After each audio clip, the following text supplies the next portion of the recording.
Okay, guys, the last thing for today that we want to talk about is something called the average rate of change.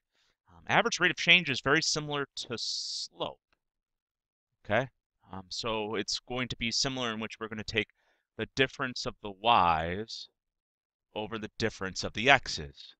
But what we're going to do is we're going to do it for a specific function. So for example, like 3t plus 3, I want to find the average rate of change of this function between these two x values, okay? So we could say like this is h of x equals 3x plus 3, and x equals 3, and x equals 6. So in order for me to do this, the first thing I need to do is find the corresponding y value for each point.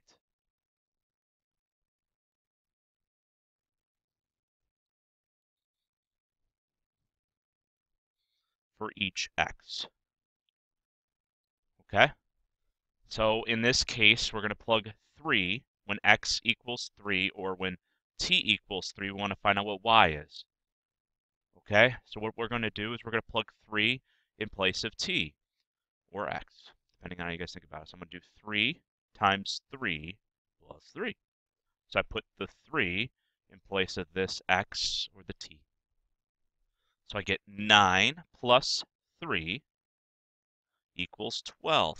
So that gets me the order pair of 3, 12. So then we want to do the same thing with 6, or x equals 6, depending on how you guys think it. That's the input. These are the input values into this function, so we can get the output. So we're going to plug 3 times 6 in place of t or x, depending on how you guys think about it, plus 3. So I get 18 plus 3 gets me 21. So that gets me the order pair of 6, 21. So now we're going to do the average rate of change.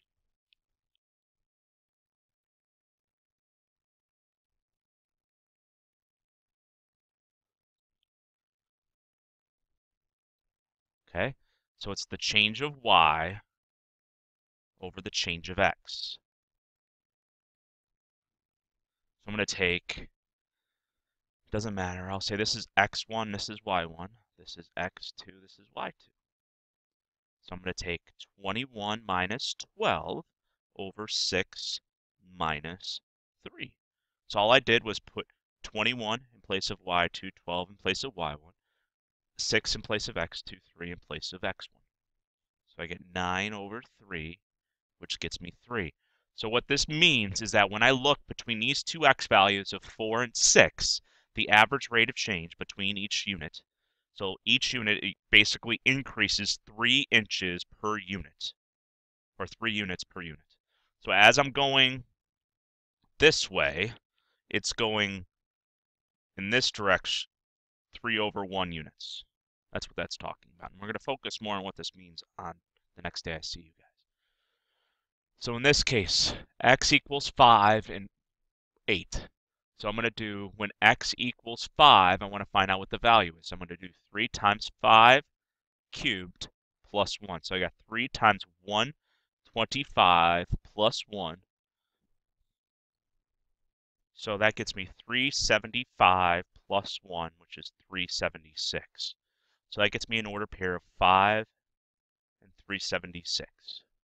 So now I want to do the same thing with 8, when x equals 8. So I'm going to do 3 times 8 cubed plus 1.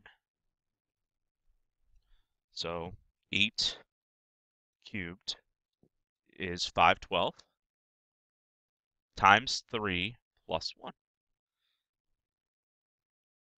which gets me 1,536 plus 1 gets me 1,537. So that gets me the order pair of 8, 1,537. So I want to find the average rate of change. So like each unit of time, as I go x-wise, what's happening with my slope between those 2 points. Looks like it's increasing pretty fast. So we're going to take the difference of the y's over the difference of the x's.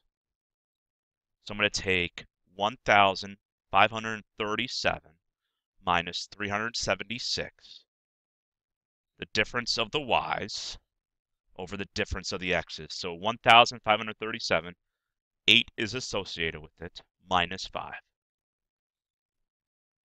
So I got 1,537 minus 376 gets me 1161 over 3. I get 387 is my rate of change. So as I go 1 unit to the right, I'm going up 387 units per unit of time. Hopefully this helps. I want you guys to try the rest of them, and we will talk about them later.